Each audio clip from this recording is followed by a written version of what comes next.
Hi അസ്സലാമു അലൈക്കും.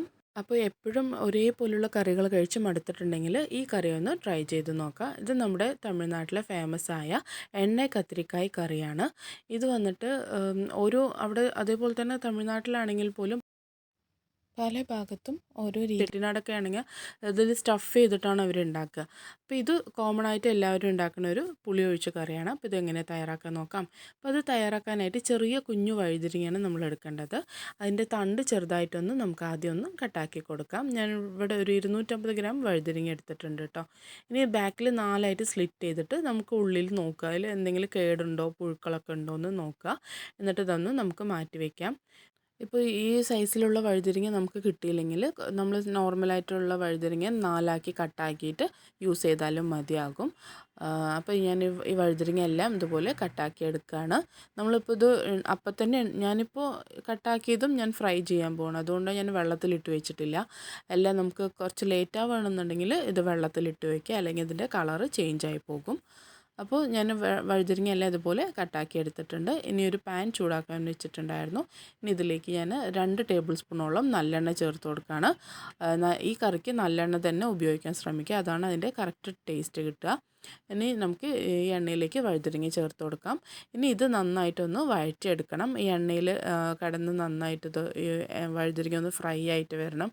ഉള്ളിലെല്ലാം സോഫ്റ്റായിട്ട് ഈ തൊലിയുടെ കളറെല്ലാം ചേഞ്ചായി വരും.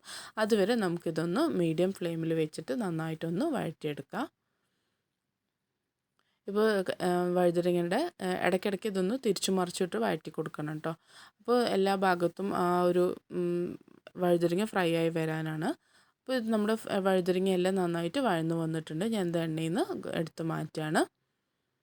ഇനി നമുക്കിതൊന്ന് എണ്ണയിൽ നിന്ന് എല്ലാ വഴുതിരിങ്ങയും കോരി മാറ്റി വയ്ക്കാം. ഇനി നമുക്ക് ഈ കറി തയ്യാറാക്കാനായിട്ട് ഒരു മസാല അരച്ചെടുക്കണം. അതിനായിട്ട് അതേ എണ്ണയിലേക്ക് തന്നെ ഞാൻ ഒരു 8 ചെറിയുള്ളി, ഒരു 6-7 വെളുത്തുള്ളി, ഒരു ചെറിയ കഷ്ണം ഇഞ്ചി എടുത്തിട്ടുണ്ട്. വലിയ വെളുത്തുള്ളി ആണെങ്കിൽ ഒരു 3-4 ചേർത്താൽ മതിയാകും. ഇത് നന്നായിട്ടൊന്ന് മൂപ്പിച്ചെടുക്കുക. ഇതുപോലുള്ള കറി തയ്യാറാക്കുമ്പോൾ എപ്പോഴും ചെറിയുള്ളി തന്നെ ഉപയോഗിക്കുക. ഇനി നമുക്ക് കുറച്ച് കറിവേപ്പിലയും കൂടി ചേർത്തിട്ട് നന്നായിട്ടൊന്ന് വഴറ്റിയെടുക്കാം.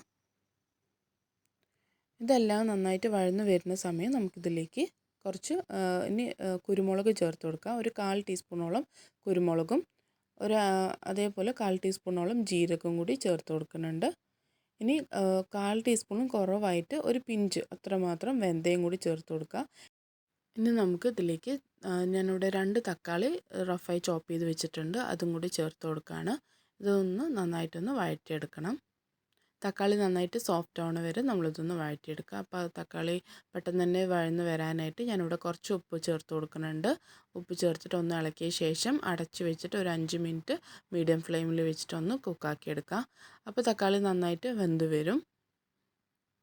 ഇപ്പോൾ നമ്മുടെ ഒരു 5 മിനിറ്റ് ആയിട്ടുണ്ട്. ഇപ്പോൾ നമ്മുടെ തക്കാളി എല്ലാം നന്നായിട്ട് സോഫ്റ്റായിട്ട് വന്നിട്ടുണ്ട്. ഇനി നമുക്കിതിലേക്ക് കുറച്ച് തേങ്ങ ചേർത്ത് കൊടുക്കാം. ഇനി നമുക്കിതിലേക്ക് 2 ടേബിൾ സ്പൂണോളം തേങ്ങ ചേർത്ത് കൊടുക്കുക. ചിരവിയ തേങ്ങയാണെങ്കിൽ 2 ടേബിൾ സ്പൂൺ മതിയാകും. അത്രയും ചേർത്തിട്ട് ഇതൊന്ന് വഴറ്റി കൊടുക്കുക. ഇനി നമുക്കിതിലേക്ക് മസാലപ്പൊടികളായിട്ട് മഞ്ഞൾപ്പൊടി 1/4 ടീസ്പൂണ്, മുളക് പൊടി കാശ്മീരി മുളക് പൊടി 1 ടീസ്പൂണ്, നോർമൽ എരിവുള്ള മുളക് പൊടി 1 ടീസ്പൂണ്, പിന്നെ 2 ടീസ്പൂണോളം മല്ലിപ്പൊടി ചേർത്ത് കൊടുക്കുന്നുണ്ട്. സ്പൂണ് വന്നിട്ട് ടീസ്പൂണാണ് കേട്ടോ, വലിയ ടേബിൾ സ്പൂണല്ല, ചെറിയ സ്പൂണാണ്.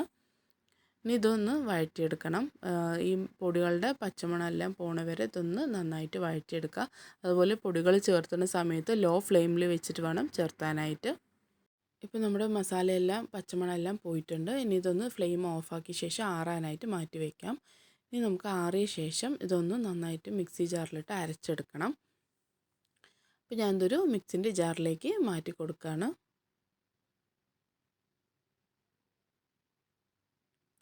ഇനി ഇത് നമ്മൾ നന്നായിട്ട് ഫൈനായിട്ട് തന്നെ അരച്ചെടുക്കുക. എപ്പോഴും നമ്മൾ ഇങ്ങനത്തെ മസാലയെല്ലാം അരയ്ക്കുമ്പോൾ നന്നായി തണുത്തതിന് ശേഷം അരച്ചെടുക്കുക കേട്ടോ. അപ്പോൾ മസാല അരച്ചിട്ട് ഞാൻ മാറ്റി വെച്ചിട്ടുണ്ട്.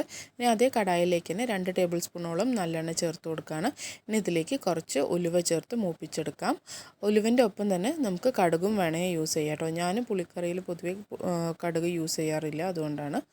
ഇനി ഇതിലേക്ക് ഞാനൊരു 15 ചെറിയുള്ളി നീളത്തിലരിഞ്ഞതും ഒരു 6 വെളുത്തുള്ളിയുടെ അല്ലിയും കൂടി ചേർത്ത് കൊടുത്തിട്ടുണ്ട്. നമുക്ക് ചെറിയുള്ളി വേണമെങ്കിൽ മുഴുവനായിട്ടും ചേർത്ത് കൊടുക്കാം. ഇനി കുറച്ച് കറിവേപ്പിലയും കൂടി ചേർത്തിട്ട് ഇത് നന്നായിട്ടൊന്ന് ഒരു ഗോൾഡൻ ബ്രൗൺ നിറമാവുന്നത് വരെ ഇതൊന്ന് നന്നായിട്ടൊന്ന് വഴറ്റിയെടുക്കാം. ഇത് നന്നായിട്ട് ഉള്ളിയെല്ലാം നന്നായി മൂത്ത് നല്ല നിറം മാറി വരുമ്പോൾ നമുക്കിതിലേക്ക് അരച്ച് വെച്ചിരിക്കുന്ന ആ മസാല ചേർത്ത് കൊടുക്കാം. അപ്പോൾ ഇതാ നമ്മുടെ ഉള്ളി നന്നായിട്ട് മൂത്ത് വന്നിട്ടുണ്ട്, ഒരു നിറം മാറി വന്നിട്ടുണ്ട്. ഈ സമയം നമുക്ക് മസാല ചേർത്ത് കൊടുക്കാം.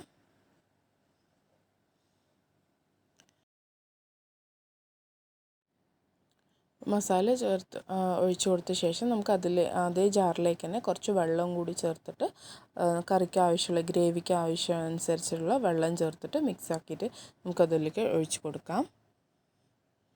അപ്പോൾ ഞാനിവിടെ ഒരു അര ഗ്ലാസ് വെള്ളമാണ് ഇപ്പോൾ ചേർത്ത് കൊടുത്തിട്ടുള്ളത്. പിന്നെ നമുക്ക് എന്താ വെച്ചാൽ ഇതുണ്ടല്ലോ, പുളിവെള്ളം ചേർക്കാനുണ്ട്. അതുകൊണ്ട് തന്നെ കൂടുതൽ വെള്ളം വേണ്ട, ഒഴിക്കരുത് കേട്ടോ. അപ്പോൾ ഒരുപാട് ലൂസായി പോകും. അപ്പോൾ ഇനി ഇത് നന്നായിട്ടൊന്ന് തിളച്ച് വരണം. നമ്മുടെ മസാല പച്ചമണം പോയതാണ്, എന്നാൽ പോലും ഒന്ന് തിളച്ച് വന്ന ശേഷം നമുക്കിതിലേക്ക് വഴുതനങ്ങ ചേർത്ത് കൊടുക്കാം. ഇപ്പോൾ ഇത് തിളച്ച് വരാൻ തുടങ്ങിയിട്ടുണ്ട് കറി. അപ്പോൾ ഞാൻ ഇതിലേക്ക് ഈ വഴുതനങ്ങ ചേർത്ത് കൊടുക്കുകയാണ്. ഇനി നമുക്കിതൊന്ന് അടച്ച് വെച്ചിട്ട് മീഡിയം ഫ്ലെയിമിൽ വെച്ചിട്ട് ഒരു 5 മിനിറ്റ് ഒന്ന് തിളപ്പിച്ചെടുക്കാം. ഇതിപ്പോൾ ഒരു 5 മിനിറ്റ് തിളച്ച് വന്നിട്ടുണ്ട്. ഇനി നമുക്കിതിലേക്ക് ഇതൊന്ന് മിക്സ് ചെയ്ത് കൊടുക്കാം.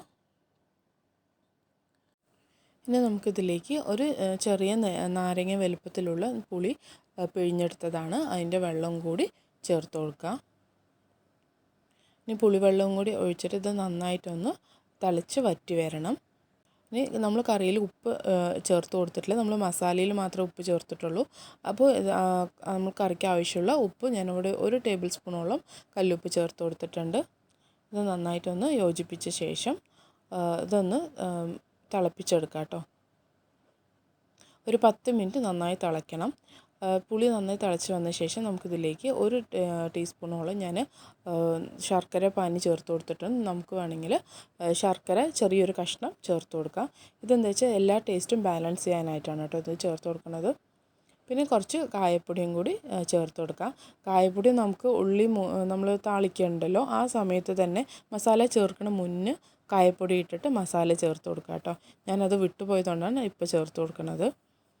ഇതൊന്ന് അടച്ച് വെച്ചിട്ട് ലോ ഫ്ലെയിമിൽ 10 മിനിറ്റ് ഒന്ന് തിളപ്പിച്ചെടുക്കുക. അപ്പോൾ എണ്ണ എല്ലാം മേലെ പിരിഞ്ഞ് കറി പെർഫെക്റ്റായിട്ട് വരും. ഇനി ലാസ്റ്റ് ഇറക്കുന്ന സമയത്ത് കുറച്ച് കറിവേപ്പിലയും കൂടി ചേർത്ത് ഇതുപോലെ നുള്ളി ചേർത്ത് കൊടുക്കുക. അപ്പോൾ ഫ്ലേവർ നല്ലോണം, കറിവേപ്പിലയുടെ ഫ്ലേവർ നന്നായിട്ട് കറിയിലേക്ക് ഇറങ്ങും. അതിനായിട്ടാണ്. ഇപ്പം നമ്മുടെ എണ്ണ കത്തിരിക്കായ കറി റെഡി ആയിട്ടുണ്ട്. അപ്പോൾ ഇതുവരെ ഇതുപോലെയുള്ള കറികൾ തയ്യാറാക്കി നോക്കാത്തവരാണെങ്കിൽ ഒന്ന് ട്രൈ ചെയ്ത് നോക്കൂ. നല്ല ചൂട് പൊന്നിയരി ചോറും പപ്പടവും തൈരും മാത്രം മതി കഴിക്കാനായിട്ട്. വേറെ സൈഡ് ഡിഷിൻ്റെ ആവശ്യമൊന്നുമില്ല. നല്ല ടേസ്റ്റാണ് കേട്ടോ, അടിപൊളി ടേസ്റ്റാണ് അതുപോലെ കഴിക്കാനായിട്ട്. അപ്പം ഇനി നല്ലൊരു റെസിപ്പിയുമായിട്ട് വീണ്ടും വരാം. Thanks for watching.